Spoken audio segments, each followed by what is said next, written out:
Okay guys, welcome back to another video. Today I'm going to be reviewing Venom 2018 as another film to the road to No Way Home. And the origin story behind this, well, after many attempts of getting a Venom film made, they did many tries to try and get an attempt of a Venom film, a spin-off of the Raimi one. However that was going to work was no idea. A spin-off during the Amazing Spider-Man franchise, but when that didn't work, they just decided to make this its own thing. And I would say they did a pretty decent job. How good was it? Let's see. Good thing, the action. The action is brilliantly well shot. I think it's fascinating. I love the fighting. It's so fantastically well done. The action feels nice and it feels nicely well done. The action feels good. That's all I can say. It's really good, but it's not on par, but it's good.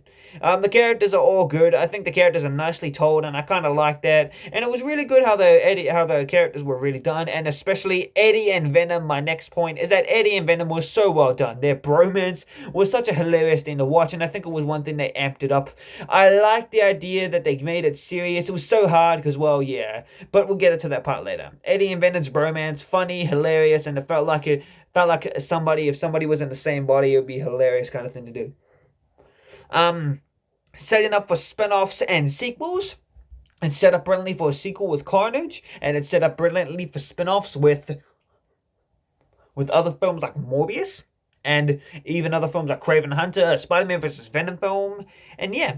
And the only thing I didn't really like was the inconsistent tone. It was a very fussy thing. It didn't know what it wanted to be, whether it wanted to be a horror movie, or horror adjacent, or a thriller, or comedy. What I think it should have done is it should have established it as more of a thriller movie. The thriller type has kind of always been a part of make it edgy and thriller like Venom's character is from the comics. Don't make it full on horror because his character isn't a horror adjacent, but don't make it full on horror. Make it comedy just to make it a bit fun. Put in action scenes and all that just to make it that. But yeah, don't try and make it weave from one thing to another because it had identity crisis. What did it want to be? Now, I know a lot of Venom fans in the comments are going to tell me, no, it's a masterpiece, but inconsistent tone, you got to have a bit of consistent tone. It's what makes people enjoy a film. Otherwise, if they're having an inconsistent tone, like, even if you're just a normal person who's not like me and doesn't break down these movies bit by bit, you go to watch a movie, you just wanting to be entertained. And if you can't be entertained, then what's the point of going to see something if there's no entertainment there? Like, if there's no interesting action, and there was. If there's no interesting action, no interesting other things, it's there. It has to be interesting. It has to. There's two factors when a normal person wants to go to a cinemas, not a movie critic. One, it has to be entertaining. And two, it must be interesting. Because, well, yeah, they just wanted to be interesting. My mom always says she wanted to entertain them and wanted to interest them. And I'm a big movie buff, so yeah, it needs to entertain and needs to interest you. And that's why, yeah, it interests you. Like, the Social Network and Tick Tick Boom, it interests me because it has Andrew Garfield in it, and they've apparently buried both wide acclaimed films.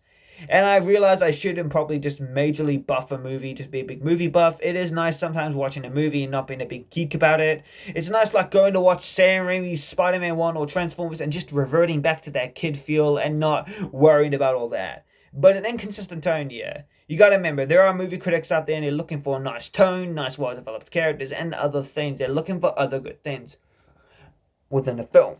The story was another thing that was in the middle for me. It was meh. It was very weird not having Spider-Man, but I get why they removed Spider-Man from his origin, but it was a different take on the character because most of the times when his Venom story is told, Spider-Man is already done. This Venom was a far better film. He's not horror, but he's far better from the Raimi version, in my opinion. I love the Raimi version, but he's better in certain aspects. And yeah, and I do wish they leaned more on his terrifying aspects to make him more terrifying, because it is hard to take this Venom seriously. He would be terrifying in real life, but he feels more like a joke rather than a serious threat. Carnage feels like a serious threat, but just, yeah. Yeah, it is weird seeing Cletus Cassidy be a decent person because but we'll just get into that in that review. But yeah, the only issue I had with seeing Venom at DB Carnage is how Cletus Cassidy acted as a character, and he didn't like how he hated the fact that his wife was treated like that. So, but yeah, hopefully you guys enjoyed it, and yeah, I know this is a quick review, but that's pretty much all I had to say. Overall, it gets an 8 out of 10. It did what it was good, and it set up the road for a good amount of sequels. So yeah. But hopefully you guys enjoyed that review. But make sure to like, subscribe, and click the notification bell so you don't miss any content. Okay? I'll see you guys next for the next video of Into the Spider-Verse released in 2018.